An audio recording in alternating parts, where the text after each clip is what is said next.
ang liver.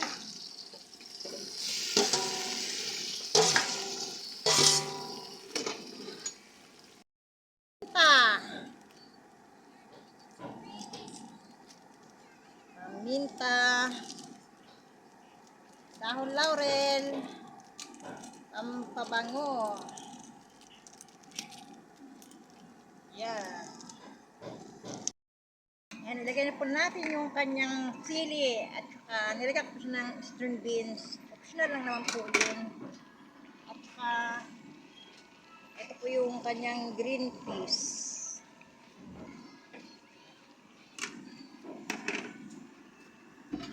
Haluin natin.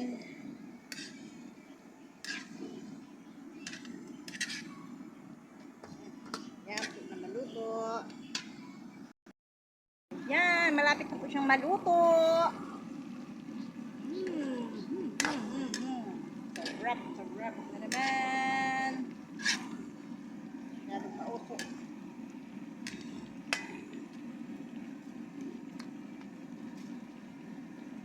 Bango. Ang bango-bango. Ayan, luto na po siya. Ang atay. Wow. Thank you for watching.